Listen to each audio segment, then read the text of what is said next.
নমস্কাৰ ই কক্সালে স্বাগতম ছাত্ৰ ছাত্ৰীসকল মই তোমালোকৰ জ্যোতি বাইদেউ আশা কৰোঁ তোমালোক ভালে আছা আজি আমি সপ্তম শ্ৰেণীৰ পৃথিৱীৰ অভ্যন্তৰ ভাগৰ দ্বিতীয়টি অংক পঢ়িব ওলাইছো আহাসুত পাঠৰ মাজলৈ যাওঁ ছাত্ৰ ছাত্ৰীসকল এইটো পাঠত আমি শিলৰ বিষয়ে গম পাম শিল কিদৰে উৎপত্তি হৈছিল আৰু ইয়াৰ ব্যৱহাৰ আহাসুত বিশদভাৱে আলোচনা কৰোঁ এই পাঠটি ছাত্ৰ ছাত্ৰীসকল তোমালোকে দুখন চিত্ৰ দেখা পাইছা এই দুখন চিত্ৰ কিহৰ বাৰু এই দুখন চিত্ৰ হৈছে আগ্ৰাৰ তাজমহল আৰু এইটো হৈছে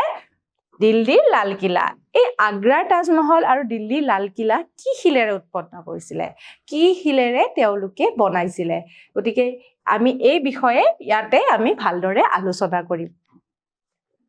শিল পৃথিৱীৰ ভূত্বকৰ এক প্ৰধান উপাদান হ'ল শিল শিলেৰে গঠিত বাবে এই স্তৰটোক শিলামণ্ডল বুলিও কয় কি বুলিও কয় শিলামণ্ডল বুলিও কয় সাধাৰণতে আমি বসবাস কৰা পৃথিৱীৰ উপৰিভাগৰ গোটা আৰু আপেক্ষিকভাৱে টান পদাৰ্থবোৰকে শিল বোলে আপেক্ষিকভাৱে কিয় কৈছে কিছুমান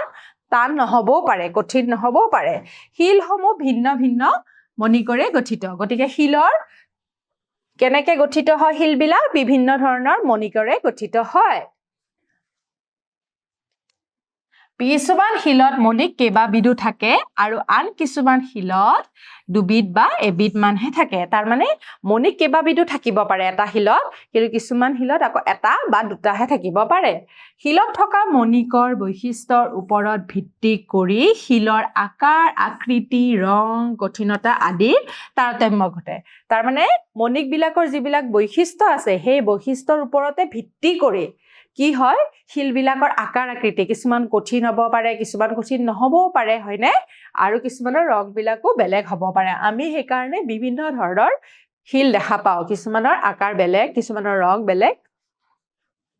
শিলত থকা ৰাসায়নিক পদাৰ্থবোৰৰ ভিতৰত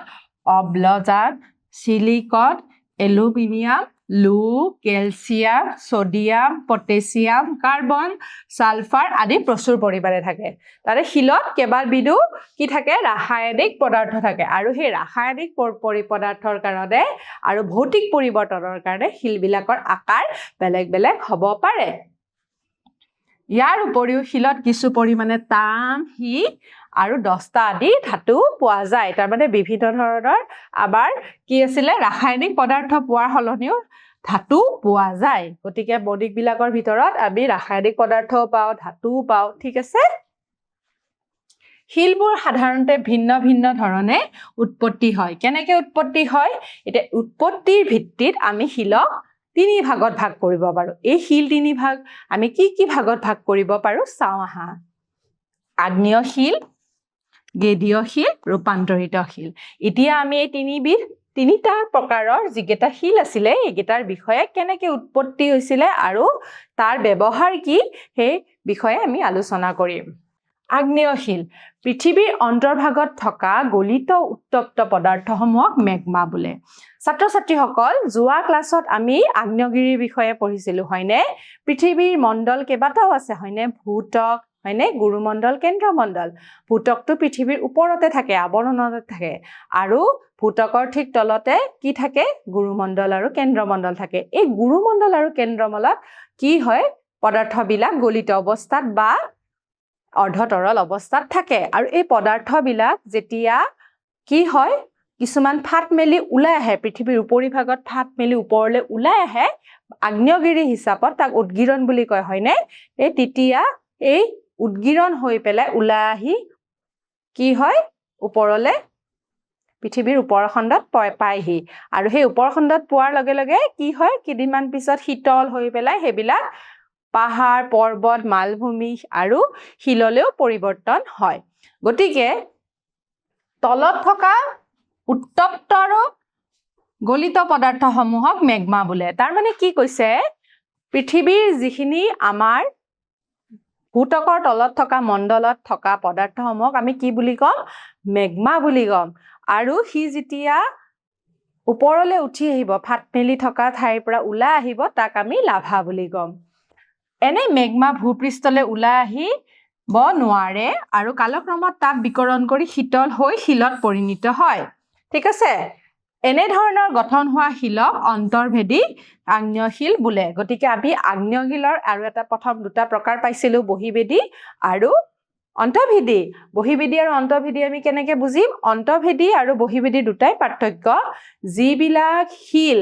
তলতে তাৰ মানে মেগমা বিলাক যেতিয়া তলতেই ঠাণ্ডা হৈ যায় তাপ বিকৰণ কৰিব নোৱাৰে উলা আহিব নোৱাৰে আৰু তলতেই ঠাণ্ডা হয় বা শীতল হৈ পেলাই তলতে শিলত পৰিণত হয় সেইবিলাকক আমি অন্তৰ্ভেদী আগ্নেয় শিল বুলি কওঁ ঠিক আছে আকৌ কিছুমান শিল আকৌ কি হৈছে বাহিৰত ওলাই আহে পৃথিৱীৰ ভূতকৰ বাহিৰলৈ ওলাই আহে আৰু সেইবিলাক ঠাণ্ডা হয় কঠিন ৰূপলৈ পৰিৱৰ্তন হয় সেইবিলাকক আমি কি কম বহুবেদী কি কম আগ্নেয় শিল আনহাতে কেতিয়াবা কিছুমান প্ৰাকৃতিক কাৰণত পৃথিৱীৰ ভূতকটো ফাট মেলিলে সেইফালেদি মেগমা বাহিৰলৈ ওলাই আহিলে লাভা হিচাপে ভূপৃষ্ঠত জমা হয় এইবোৰে বায়ুৰ সংস্পৰ্শলৈ অহাৰ লগে লগে কি হয় টান হৈ শিলৰ সৃষ্টি হয় তাক বহিঃবেদী আগ্নেয় শিল বুলি কোৱা হয় এতিয়া পৃথিৱীত আগ্নেয় শিলে হৈছিলে প্ৰথম শিল গতিকে সৃষ্টি হৈছিলে কাৰণে তাক আমি প্ৰাথমিক শিল বুলিও জনা যায় ঠিক আছে আমি প্ৰাথমিক শিল বুলি কাক জানো আগ্নেয় শিলকে জানো ঠিক আছে এই শিলত সাধাৰণতে সোণ ৰূপ হি দস্তা আদি মূল্যৱান ধাতুও পোৱা যায় গতিকে তাতে কিবা কি ধৰণৰ ধাতু পাও সোণ ৰূপ দস্তা আদিও বেসেল গ্ৰেনাইট গ্ৰীব বেথেল্ট আদি আগ্নেয় শিলৰ উদাহৰণ কেইটা আমি গম পালো বেসেল গ্ৰেনাইট গ্ৰীব বেথেল্ট আমাৰ উত্তৰ পূব ভাৰতৰ থকা খাচিয়া জয়ন্তী আৰু নীলাচল পাহাৰত থকা শিলবোৰ আগ্নেয় শিলৰ উদাহৰণ তাৰ মানে আৰু দক্ষিণাত্য মালভূমি বিলাকো আগ্নেয় শিলৰ উদাহৰণ ঠিক আছে গতিকে আমি মেঘালয় আৰু নীলাচল পাহাৰত আমি কি দেখা পাইছো আগ্নেয় শিলৰ উদাহৰণ দেখা পাইছো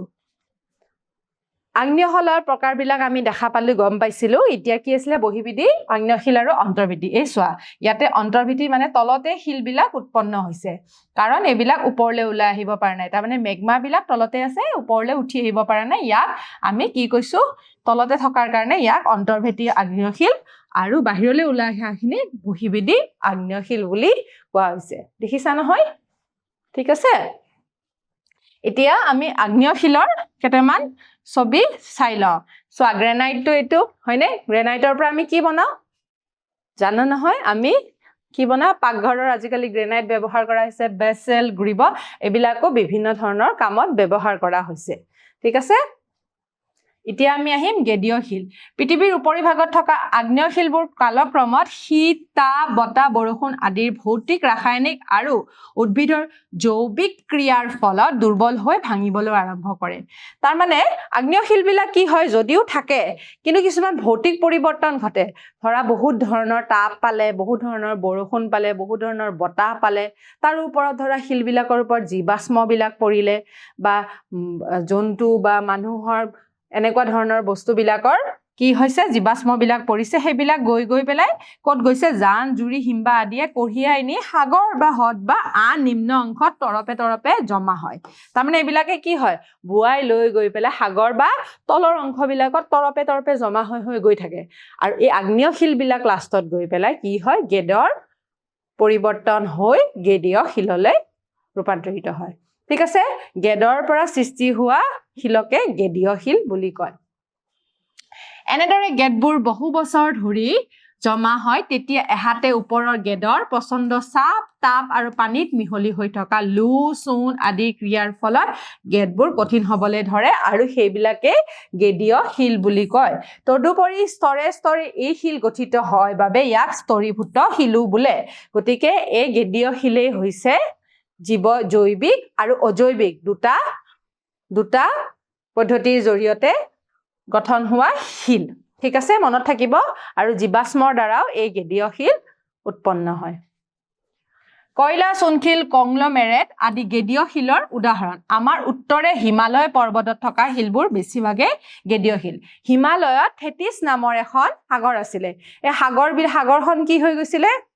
সাগৰখনত আগ্নেয় শিল জমা হৈ আছিল আৰু লাষ্টত গৈ পেলাই তাতে কি হৈ গৈছিলে তাতে সাগৰখনত জমা হৈ গেদ পৰি লাষ্টত হিমালয় পৰ্বতখন সৃষ্টি হৈছিলে জানি থওঁ আহা গেদৰ পৰা গেদীয় শিললৈ ৰূপান্তৰিত হোৱা প্ৰক্ৰিয়াটোক দ্বিজনন বোলে যেতিয়া গেদৰ পৰা গেদীয় শিললৈ পৰিৱৰ্তন হয় তাক দ্বিজনন প্ৰক্ৰিয়া বোলে গেদীয় শিল গঠনৰ সময়ত জীৱ-জন্তু আৰু উদ্ভিদৰ অৱশিষ্টসমূহ এনে স্তৰৰ মাজত অতি চাপত কঠিন ৰূপত এৰি দিয়া হয় গতিকে অতি চাপত থাকে সেইটো আমি বুজি পালো এই অতি চাপত জীৱ-জন্তুৰ জীৱাশ্ম আৰু তাৰ পিছত কি থাকিব উদ্ভিদৰ থাকিব এইবোৰক জীৱাশ্ম বোলা হয় এতিয়া আমি গেদীয় শিলৰ উদাহৰণ পাইছো কয়লা কংগ্লমাৰেট আৰু চূণশিল ঠিক আছে চূণশিল কংগ্লমাৰেট আৰু কয়লা ঠিক আছে এটোক আমি লাইমষ্টোন বুলিও কওঁ চূণশিলেৰে কি উৎপন্ন হয় তোমালোকে ক'ব লাগিব বাৰু এতিয়া আমি আহিম ৰূপান্তৰিত শিল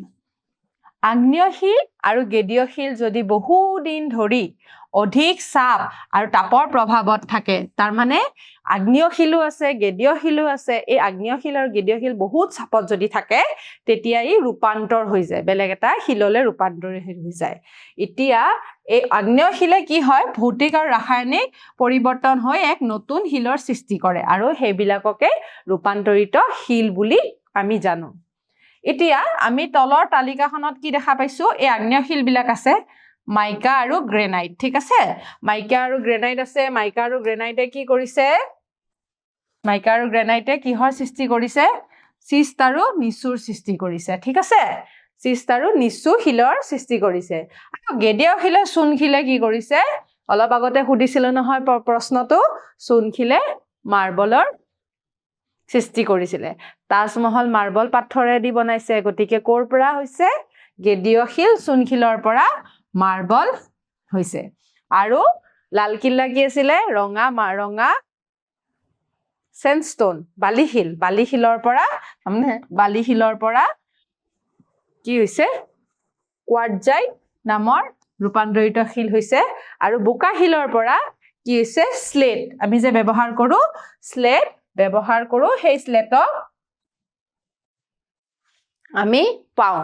ঠিক আছে গতিকে আমি গেদীয় শিল আৰু আগ্নেয় শিলক আমি ৰূপান্তৰিত শিলত কেনেকৈ পৰিৱৰ্তন হৈছে এইটো গম পালো ঠিক আছে এতিয়া চোৱা ৰূপান্তৰিত শিলত মাৰ্বল স্লেট আৰু নিচ ঠিক আছে মাৰ্বলৰ দ্বাৰা আমিতো আজিকালি গম পাইছো আগ্ৰাৰ যিটো মাৰ্বল পাথৰ ব্যৱহাৰ কৰা হৈছে তাজমহলত হেতু ক'ৰ পৰা হৈছে আমি কি বুজিলো চূণশিলৰ পৰা মাৰ্বল পাথৰ ব্যৱহাৰ হৈছে হল ঠিক আছে